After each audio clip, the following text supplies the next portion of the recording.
Se figurativamente a carta de Corinto fosse um bolo, Coríntios 13 seria a cereja. Se fosse um computador, Coríntios 13 seria o software. Se fosse um avião, Coríntios 13 seria o piloto. Sem dúvida, esse trecho da carta de Corinto é a mais expressiva e mais bela carta de amor já escrita na Escritura Sagrada. Tantos foram os poetas que transcreveram, cantaram e produziram por meio da arte essa carta, que é impossível nós citar os nomes destes. Eu queria pedir aos irmãos para lermos na íntegra, só que nós vamos começar a partir do versículo 31. Os irmãos lembram que nós ensinamos algumas doutrinas atrás, que a divisão de capítulos e versículos, ela não existe na Bíblia desde sempre. Ela foi incluída na Bíblia muito posteriormente. Então nós vamos ler capítulo 12, versículo 31, tá certo? Coríntios, capítulo 12, versículo 31. Tinha irmão que estava procurando o capítulo 31, né? Eu me expressei mal. Capítulo 12, a partir do versículo 31, para que nós tenhamos a compreensão do capítulo 13, é preciso começar do versículo 31. Diz-nos a preciosa palavra de Deus: portanto, procurai com zelo os melhores dons. E aí Paulo então faz uma promessa: e eu vos mostrarei um caminho mais excelente. Aí ele começa a mostrar o caminho. Ainda que eu falasse a língua dos homens e dos anjos, se não tivesse amor, seria como um metal que soa ou como um sino que tine. Ainda que tivesse o dom de profecia e conhecesse todos os mistérios e toda a ciência, e ainda que tivesse toda a fé, de maneira tal que transportasse os montes, se não tivesse amor, nada seria. E ainda que distribuísse toda a minha fortuna para o sustento dos pobres, e ainda que entregasse o meu corpo para ser queimado, se não tivesse amor, nada disso me aproveitaria. O amor é sofredor, é benigno. O amor não é invejoso. O amor não trata com leviandade, não se exoberbece, não se porta com indecência, não busca seus próprios interesses, não se irrita, não suspeita mal, não folga com a injustiça, mas folga com a verdade. O amor tudo sofre, tudo crê, tudo espera, tudo suporta. E aí então Paulo ratifica: o amor nunca falha. Mas havendo profecia serão aniquiladas, havendo língua cessarão, havendo ciência desaparecerá. Porque em parte conhecemos e em parte profetizamos, mas quando vier o que é perfeito, então o que é em parte será aniquilado. Quando eu era menino, falava como menino, sentia como menino, discorria como menino, mas logo que cheguei a ser homem, acabei com as coisas de menino. Porque agora vemos por espelho em enigma, mas então veremos face a face. Agora conheço em parte, mas então conhecerei como também sou conhecido. Agora, pois, permanecem a fé, a esperança e o amor, essas três, mas o maior destes é sem dúvida o amor. Pai bendito, nós vamos falar sobre o Senhor, porque o Senhor é amor, em essência plena. Tu és ágape, Tu és perfeito amor. E nós pedimos-te que o Senhor comunique-nos a Tua vontade nesta noite, que amorosamente nós nos apropriemos da Tua verdade, e que esta verdade nos transforme em pessoas que amam a Ti acima de todas as coisas, próximo como a Si mesmo, e o Teu reino como bem maior. É o que pedimos-te, e em nome de Jesus te agradecemos. Podeis sentar, por favor.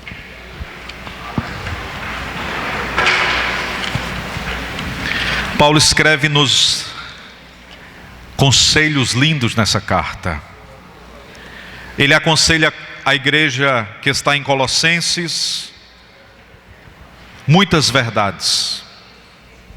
Ele aconselha a Tessalônica, ou a igreja dos Tessalonicenses, muitas verdades. Ele aconselha a Corinto muitas verdades. Ele elogia a igreja em Colosso, o seu amor. Ele elogia a igreja em Tessalônica, o seu amor, mas ele não traz elogios à igreja de Corinto em relação ao seu amor. Ele traz instruções. Ele orienta a igreja de Corinto a respeito do amor.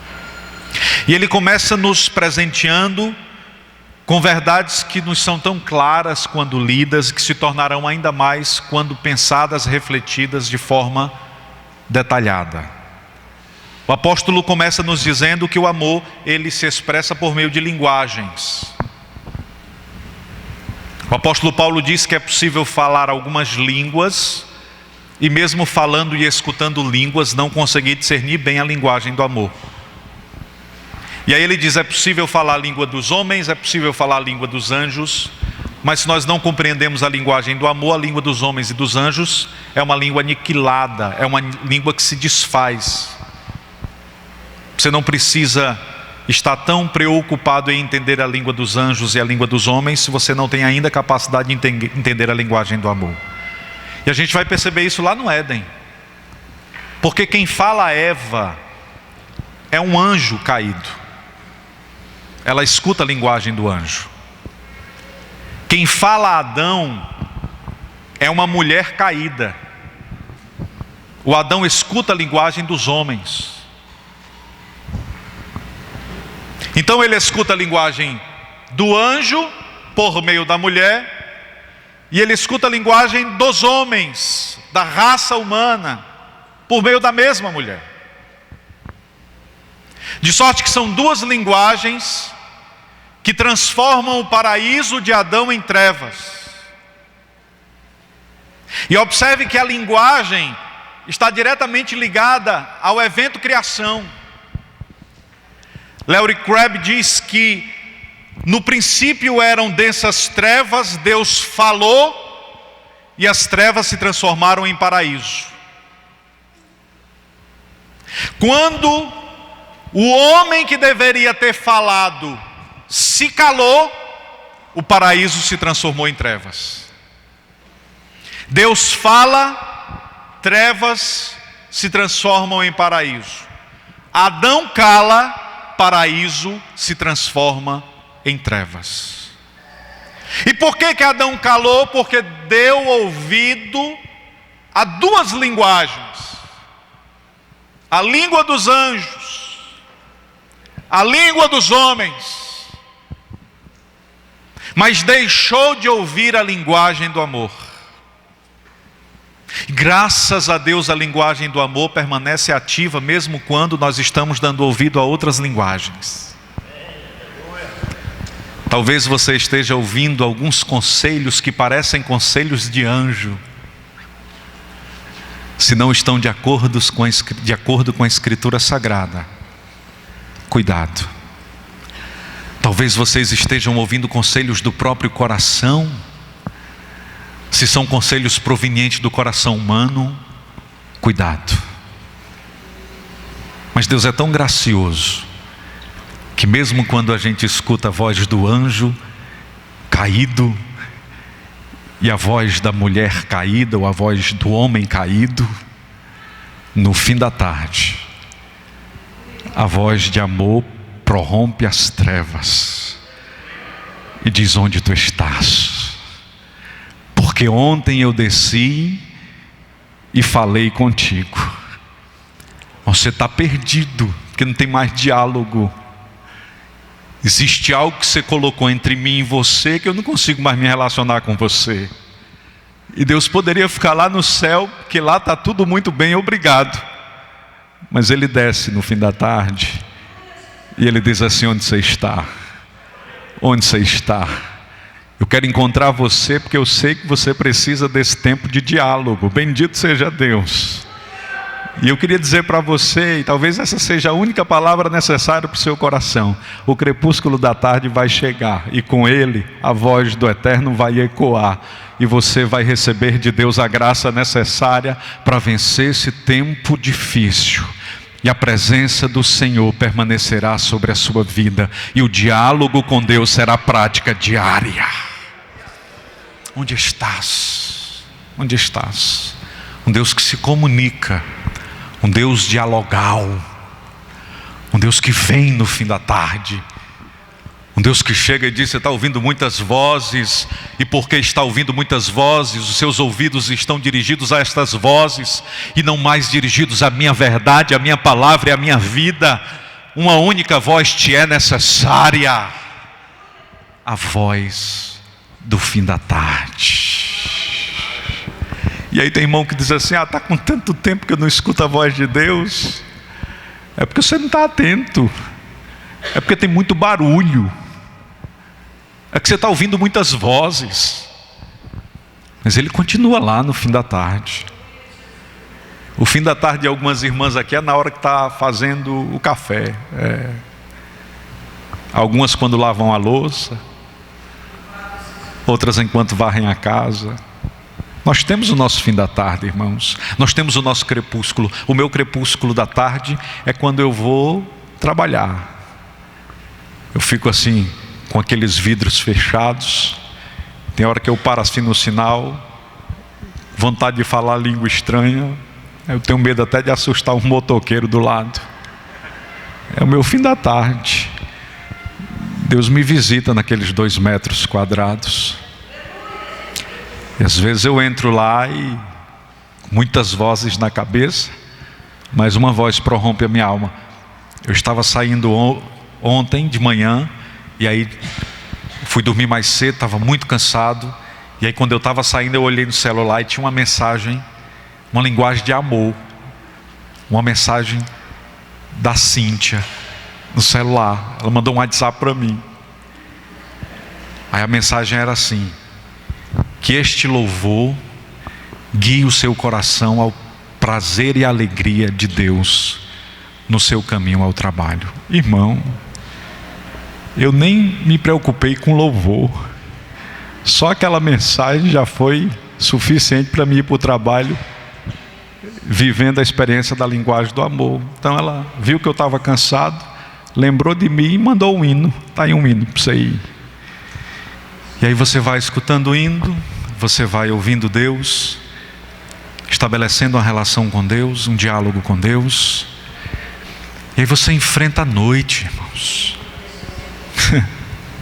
Agora, encarar a noite sem passar pela voz da tarde é difícil demais. Não estou suportando a dor, é porque você perdeu a voz da tarde. Mas a voz da tarde transforma a noite em crepúsculo e entra no meio da noite e traz brisa, vida, capacidade. Deus continua falando, irmãos. Deus continua falando. E o apóstolo Paulo diz: amor se expressa em linguagem. Só que não é qualquer linguagem. Porque é possível que eu escute o barulho de um sino tocando, um sino tinindo, mas se esse barulho não for harmônico, não há vida. Ele evoca a figura do templo de Dionísio e Cibele, eram 2 grandes templos na cidade de Corinto. Já falamos muito sobre isso. Nos momentos culticos, os pagãos que adoravam Dionísio e Cibele, eles eram convocados a cantar a partir do estrondar de um sino. Como era no interior, sob cada igreja haviam sinos, e aí por volta do fim da tarde os sinos tocavam. E aí Paulo vai dizer assim: pode ser como um sino ressoando um som desordenado. É música, mas não é harmonia. É música, mas não é harmonia. Produz barulho, mas não produz calma.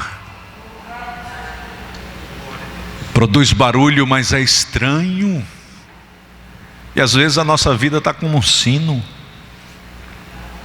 A gente está tocando muita coisa e fazendo muito barulho, e as pessoas estão olhando para a gente e estão dizendo assim: está tudo bem. O ministério dele é extraordinário. O ministério desse jovem é único. Essa irmã é uma irmã de oração. Está tudo sob controle. É só sino, irmãos. É só estrondo sem vida. Aí Paulo diz: não serve. Pode ter sino de ouro, pode ter barulho estridente que ressoe até o outro lado da cidade, Mas se não for harmônico, não é música. O Espírito de Deus está nos convidando nesta noite a produzir música. O Espírito de Deus reservou esta noite para dizer para todos nós que a gente não está aqui para produzir barulho apenas. Nós estamos aqui para glorificar e bendizer a Deus, mas aquilo que a gente diz aqui dentro tem que estar alinhado com aquilo que a gente vive lá fora. O Deus que a gente adora aqui dentro tem que ser adorado nas nossas decisões lá fora. Tem que ser harmônico, tem que ser vivo, tem que fazer sentido. Ô irmão, se eu chamasse o nosso maestro, ou um dos nossos maestros, que tem muitos aqui, para falar sobre harmonia, eu não entendo nada de música, embora aprecie e ame música, mas não entendo. Mas eu tenho uma absoluta certeza que se perder o tempo, não sai direito. Tem que ser cronometrado, tem que ser ordenado, tem que ser organizado, porque senão é barulho. E às vezes é assim a nossa vida. O apóstolo Paulo diz, às vezes a nossa vida está se transformando em um sino. É levado num lugar gigante, todo mundo vê, mas o que produz não tem sentido. Por isso Paulo nos convida a refletir sobre o amor. E essa carta, chegar no capítulo 13, é chegar na carta do amor. E Paulo está amorosamente nos dizendo, irmãos, Deus nos convida a produzir musicalidade. E é muito importante que o Senhor seja glorificado com a musicalidade das nossas vidas nesta noite. Portanto, aprendemos duas coisas. Primeiro, quem ama se expressa pela linguagem. Segundo, quem ama se expressa pela harmonia. Em terceiro lugar, quem ama conhece. O apóstolo Paulo diz assim: ainda que eu conhecesse toda a ciência, tivesse fé extraordinária, se não tivesse amor, nada disso me aproveitaria. O amor é o sistema circulatório do corpo de Cristo.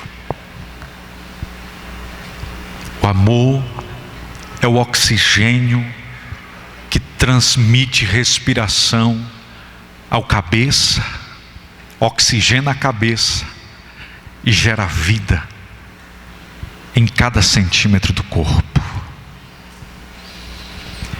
Paulo diz, eu posso conhecer todas as coisas, mas se eu não conhecer o Senhor, o sentido se esvai. Paulo está ensinando a igreja, quem ama, deseja conhecer.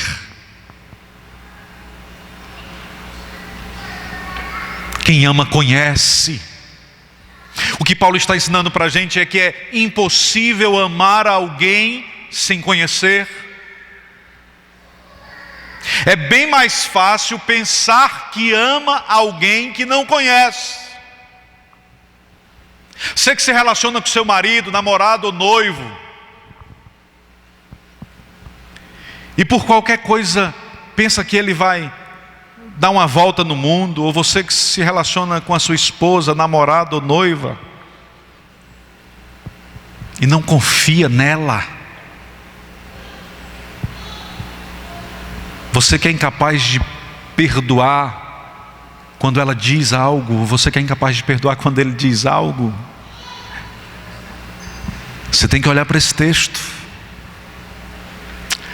Nesse texto o apóstolo Paulo está nos dizendo, só é possível viver a dimensão do amor quando nós conhecemos. Você pode ser um apaixonado, mas quem ama não arde em ciúmes. Não, pastor, eu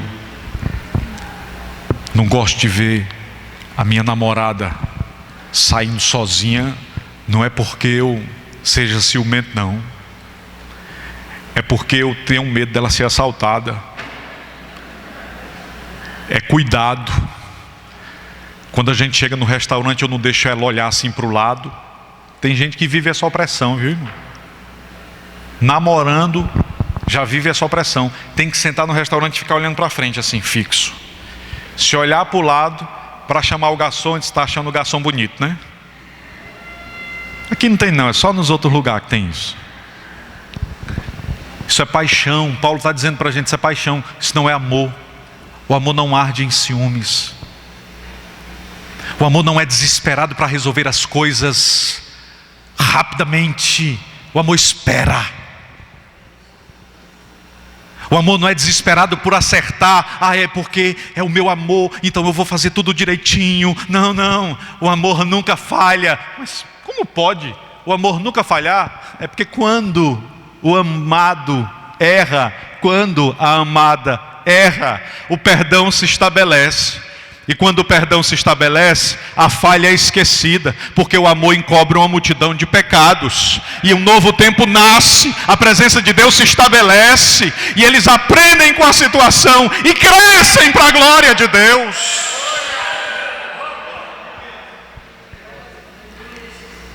Parece impossível viver a lista de Paulo. Ler essa lista, irmãos, é cansativo, porque é impossível viver isso. Perceba como é a lista de Paulo. Não folga com a injustiça, mas com a verdade. Tudo sofre, tudo crê, tudo espera, tudo suporta. Versículo 8, parte A. O amor nunca falha. Irmãos, alguém aqui é casado há 12 horas? Casou hoje à tarde? Então não tem ninguém aqui. Alguém aqui namora há 12 horas e ainda não conversou nem com o pastor? Porque se tiver alguém namorando há mais de um mês e não tiver conversado com o pastor, você precisa repensar, viu? O pastor tem que pedir o senhor? Tem não, irmão. A gente só tem que conversar e comunicar a igreja. Porque crente não faz as coisas por fazer. Tudo que um crente faz precisa fazer com propósito. E não é para o pastor que você tem que dizer, é para a comunidade. Eu dei um novo passo na minha vida. Não é porque pastor ainda não sei, eu olhei assim para ela, eu vou só testar. Então você está no lugar errado. Esse lugar aqui não é o lugar para você viver isso. É melhor ficar em casa assistindo Faustão.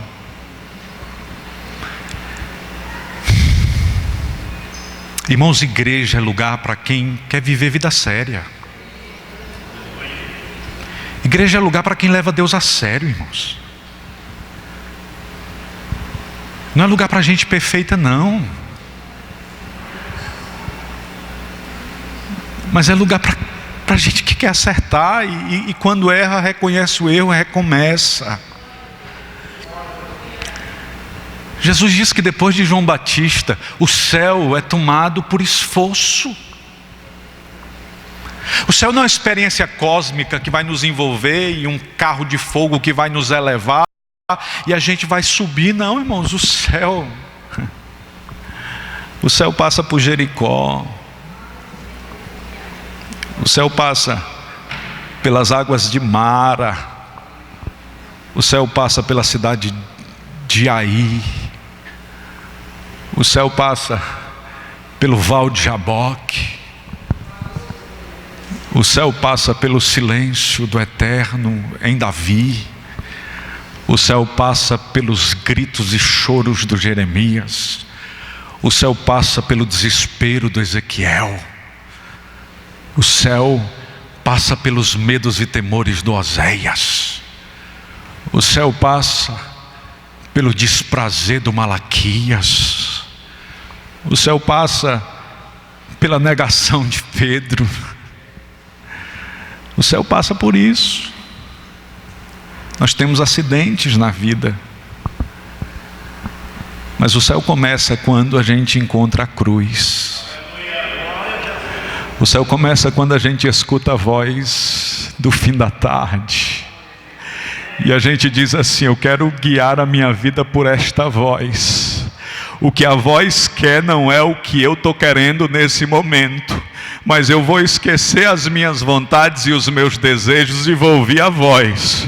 Porque a voz está em cima e quem está em cima vê melhor. A voz está vendo à frente. Eu vou guiado pela voz, conduzir a minha história e terei paz. Essa experiência pensada por Paulo ao escrever esta linda carta. Nós temos um Deus que se comunica conosco amorosamente. Se você tem dificuldades para encontrar o amor de Deus, olha para o Calvário, olha para a cruz. Lá você vai ver o amor de Deus. E aí Paulo diz assim: quem ama também entrega. Porque amar não é apenas receber. O amor não é apenas recepção. O amor é doação. E aí Paulo diz assim: eu poderia entregar o meu corpo como sacrifício altruísta e entregá-lo para a morte, a ser queimado. Mas fazendo isso, sem ponderar e considerar o amor, eu estarei estragando a minha vida. O que Paulo está dizendo é assim: gaste-se. Mas gaste-se pelo amor de Deus.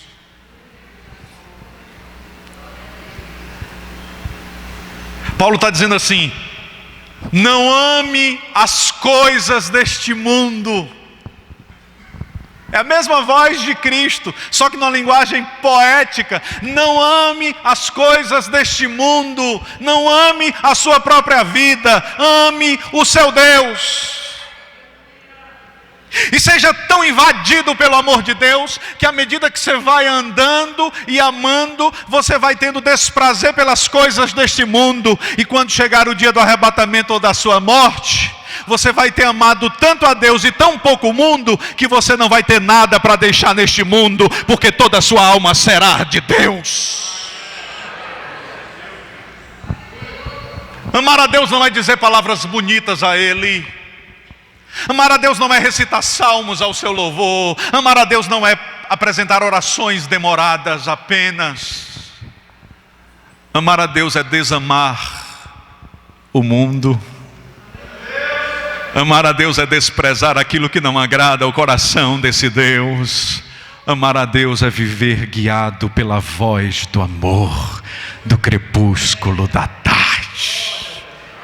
Veja a frase de John Charles Riley que eu escrevi, teólogo extraordinário.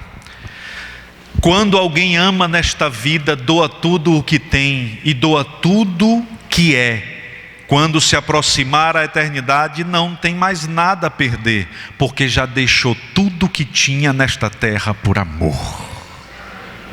Você vai doando tudo que tem, doando tudo que é, entregando a Deus e confiando a Deus. Quando eu digo doando tudo que tem, isso não é linguagem de igreja que adere à teologia da prosperidade.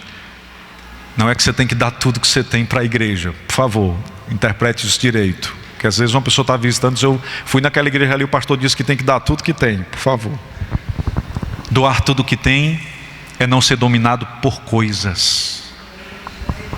Dallas Willard diz assim: quando você tiver uma coisa que você não pode perder, não é você que tem essa coisa que tem você. Então doar tudo que tem é não ser dominado por coisas. Doar tudo que tem era escolher doar a vida pelo amor. E aí você vai doando, você vai amando, amando, amando, até que tudo que há em você e tudo que você possui já não mais ocupa espaço de importância no seu coração, porque o mais importante é o crepúsculo da tarde. Porque todas as coisas que você tem te fizeram sair do jardim, mas o Calvário nos deu a oportunidade de ouvir e compreender essa voz. A graça preveniente de Deus recai sobre o nosso coração, o nosso livre-arbítrio é restaurado, e agora livremente a gente escolhe ouvir a voz de Deus. E aí a gente mantém um caminho de volta à presença do Eterno, até que a gente volte a viver a experiência do fim da tarde todos os dias. Nós estamos retornando à voz do Pai, por isso que a expressão religião significa relicário ou religação. Nós estamos nos religando a Deus por meio da pessoa bendita de Cristo. Por meio da pessoa bendita de Cristo. E aí a Escritura vai nos ensinar que quem ama é capaz de perdoar. Por isso Paulo diz que o amor nunca falha. E não é que... Por isso que eu fiz a pergunta: quem aqui é casado há 12 horas? Porque se você é casado há mais de 12 horas, certamente você já teve a oportunidade de perdoar. Se você é casado ou namora mais de 12 horas, certamente você já encontrou uma falha na pessoa que você namora. E se você não encontrou nenhuma falha nessa pessoa que você namora, se você estiver namorando há pouco tempo, se você agora estiver olhando para ela dizendo assim: eu na verdade não achei nenhuma falha em você, ela acabou de achar uma na sua, você é um mentiroso. Você não está sendo verdadeiro. Porque é impossível conviver e não encontrar falhas. Mas Paulo diz que o amor nunca falha. E você pode encontrar a falha de uma pessoa hoje, ela pede perdão, reconcilia-se, amanhã, oh Jesus, é um negócio atribulado conviver, que amanhã a pessoa vai falhar de novo. Mas Paulo diz que nunca falha, porque Paulo está ensinando para a gente que amar é tomar a decisão de perdoar continuamente, até que a pessoa seja transportada do processo infante-juvenil para o processo de maturidade cristã. Por isso Paulo nesse capítulo vai dizer: eu pensava como menino, falava como menino, agia como menino, mas agora que cresci, glórias a Deus. O processo de maturidade está acontecendo na vida do seu namorado, seu noivo, seu marido. Então permita-se viver esse processo de maturação. Ame e seja amado. Acolha e seja acolhido. Perdoe e seja perdoado. Só é possível viver o amor quando conhecemos. Porque o amor é uma decisão. É uma decisão. Eu traço palavras de vida quando falo a respeito da Cíntia. E às vezes há uma interpretação equivocada de algumas pessoas ao me ver falando da Cíntia, a impressão de que nós nunca tivemos que enfrentar nenhuma dificuldade, nenhum drama. Nós enfrentamos intempéries na vida, mas a gente decidiu se amar. E é uma escolha, irmãos. Quer dizer, pastor, que o amor é uma escolha? O apóstolo Paulo chamou as irmãs mais idosas e disse assim: eu quero que as idosas ensinem as mais jovens a amar os seus maridos. Você já pensou nisso? O amor é uma coisa que você aprende. Pastor, é porque você não é você que é casado com essa atribulada. Pastor, não é porque você que não é casado com esse atribulado. Se você soubesse. Deus é tão bom que me deu a Cíntia para cuidar de mim e para me acolher. Mas ela escolheu me amar, eu escolhi amar ela. E a gente só vive isso porque a gente escolhe amar a Deus. No dia que a voz da tarde sair, se ela sair, não haverá mais amor. Assim é você com a sua esposa. Assim são os homens que escolhem amar as suas esposas. Porque se a gente escolhe amar alguém por causa do aspecto estético, a gente vai amar temporariamente, porque a estética se vai. Se a gente escolhe amar alguém por causa da capacidade financeira que essa pessoa tem, isso é temporário, porque isso rui, isso vai embora, isso é um altar. Se a gente escolhe amar alguém por causa da capacidade técnica que a pessoa, isso vai embora. A gente escolhe amar alguém porque com todas as nossas imperfeições, essa pessoa escolheu nos amar. Ela é presente de Deus. Bendito seja o nome de Jesus por isso. É por isso. Paulo está nos ensinando sobre o amor. E essa carta, irmãos, ela é recheada de tantas preciosas lições. Mas esse capítulo, eu tenho um amor incrível pelo capítulo 13 de Corinto. Camões falou sobre ele. Renato Russo cantou sobre isso. Tantos foram aqueles que cantaram e que pensaram, poetas que sequer buscavam a Deus, mas que se inspiraram nesse texto para falar sobre o amor.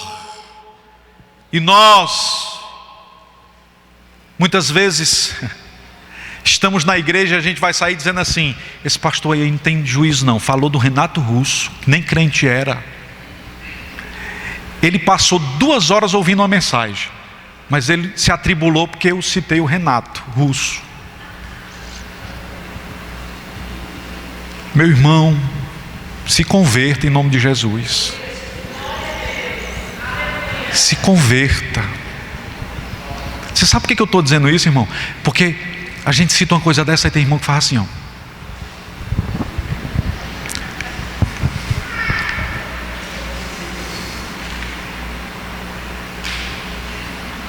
Viver o amor de Deus, o privilégio mais importante que nós temos. E qualquer pessoa citada neste púlpito, vivendo ou não o amor de Deus, é imagem e semelhança de Deus e pertence a Deus. Se ele escolheu não viver para a glória de Deus, ele desprezou um privilégio que está diante de mim e de você. Amém, irmãos? Nós vamos honrar e vamos servir a Deus. Nós vamos bendizer e vamos adorar a Deus. Nós vamos olhar para esse texto, crescer e aprender a partir desse texto. Porque esse texto não pode ser apenas uma poesia. Porque esse texto não pode ser apenas Camões dizendo-nos as suas verdades. Porque esse texto não pode ser apenas uma música. Esse texto tem que ser vida em nós. Porque é possível cantar a Bíblia e não viver a Bíblia. É possível poetizar a Bíblia e não viver a Bíblia. Mas é impossível amar a Cristo e se relacionar com Cristo sem a Escritura Sagrada. A Escritura nos conduz à pessoa bendita de Jesus, e somente por meio dela nós teremos capacidade única de nos relacionar com o eterno, porque é a Escritura que nos religa a Deus. A Escritura que nos religa a Deus. Faltam 10 minutos, vamos concluir o sermão. Quem ama perdoa, quem ama espera. Porque em parte conhecemos, mas quando vier um que é perfeito, esperar, irmãos. A gente quer resolver as coisas muito rapidamente. No trabalho, um amigo essa semana se aproximou e pediu um conselho. O filho sofreu uma situação muito séria na escola. E eu sou novo no lugar. E ele me chamou numa sala reservada e ele começou a chorar muito. Eu estou desesperado. Que o meu filho sofreu uma situação difícil e ele contou a situação. Minha esposa tomou a decisão de sair do emprego e ela pediu 10 dias de férias, mas já vai sair do emprego. A gente vai ter que se mudar de bairro, mudar de escola. Minha vida está um caos, minha esposa em estado de depressão. E eu estou fingindo ser o forte, mas eu estou destruído. E esse homem chorava. E aí eu disse para aquele homem: espere. Contei para ele uma história. Se você estiver no meio de uma selva, numa noite sem lua, só escuridade, e você tem apenas uma lanterna nas mãos, a pilha da lanterna acaba. Só que se você continuar caminhando, você vai perder a trilha e corre o risco de não encontrar o caminho. O que é que você faz já que você não consegue enxergar a trilha por causa da ausência da lanterna? Aí ele disse: eu não sei o que é que eu faço. Aí eu disse: espere. A noite vai passar. Fique parado. O sol vai chegar. Você vai ver a trilha, você vai ver saída, você vai ver esperança, você vai ver sua fé renovada, você vai ver seu relacionamento restaurado, você vai ver a cura acontecendo e Deus estabelecendo o seu amor para conosco. Porque o amor tudo espera, mas a gente é apressadinho demais.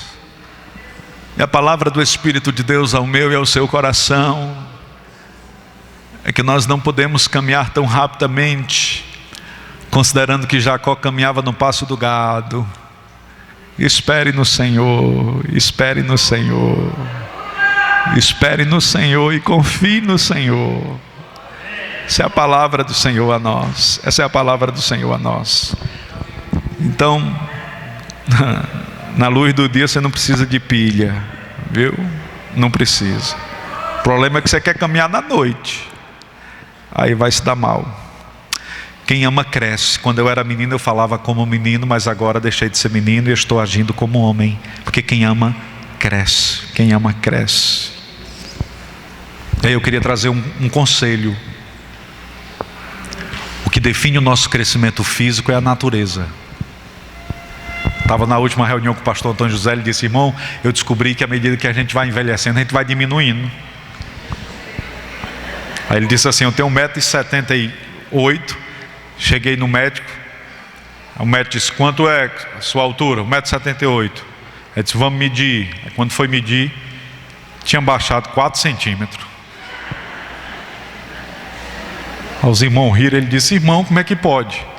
Aí o pastor Carlos Otávio pegou no microfone para orar, aí disse: uma notícia me atribulou muito, porque se eu continuar baixando, o que é que vai ser da minha vida, né? Os irmãos conhecem o pastor Carlinhos, né? Se eu ainda tiver que diminuir, o que é que vai ser da minha vida, né? O que define o crescimento físico é a natureza. Um dia você vai parar de crescer. Você já pensou se o irmão Rony continuasse crescendo, irmão? A gente pede o irmão Rony para ficar de pé, você não vê nenhum dos irmãos que estão atrás, assim, que ele encobre assim, só a altura dele. Parou, né? Parou. Só que o que define a nossa maturidade, maturação e crescimento espiritual são as nossas escolhas. Gente que baixa a cabeça muito rapidamente. Deus nos convida nesta noite a olhar para o passado e dizer: eu agi assim porque eu era menino, mas agora eu maturei. Agora eu sei que as minhas decisões vão reverberar em muitas coisas. Eu não posso tomar a decisão rapidamente. Eu não posso simplesmente mudar de bairro. Eu não resolvo as coisas fugindo delas. Deus nos convida à capacidade de enfrentar os dramas e os problemas. E eu disse para aquele pai: você já imaginou o que é que você vai dizer para o seu filho? Que mensagem você vai dizer para o seu filho? A mensagem que você vai dizer para o seu filho é: todo problema que você tiver, você acaba com a nossa vida, filhão. Então procure não ter problema, porque o problema não o fará crescer, o problema o fará entrar em desespero. Porque visto que ele enfrentou um problema, ele não encarou o problema, mas fugiu deste, ele vai entender que ele é alvo de problemas, e todo problema trará dificuldade para a família. Eu disse: então espere. Você vai revigorar suas forças, vai olhar para o drama e para a dificuldade e vai encará-lo de frente, com resistência, maturidade, e vai dizer: eu estou pronto, predisposto a guiar o meu caminho conforme a voz do crepúsculo da tarde. Para concluir, quem ama supera. Existem 3: a fé. Qual é o outro? A esperança. Qual é o outro? O amor. Mas o maior destes é a fé. É assim? Eu já contei essa história aqui, mas eu preciso contar hoje de novo. Contei no domingo à noite. Imagine que a pessoa que você muito ama está enferma, prestes a partir, já desenganado ou desenganada. Pessoa que você ama.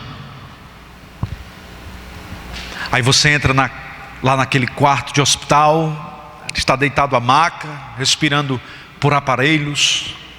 Aí você entra lá com a fé, com a esperança e com o amor. O que a fé faz?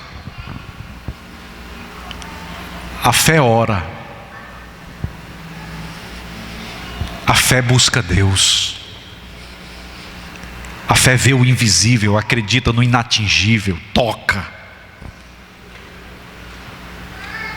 O que a esperança faz? A esperança se senta e aguarda, em paz.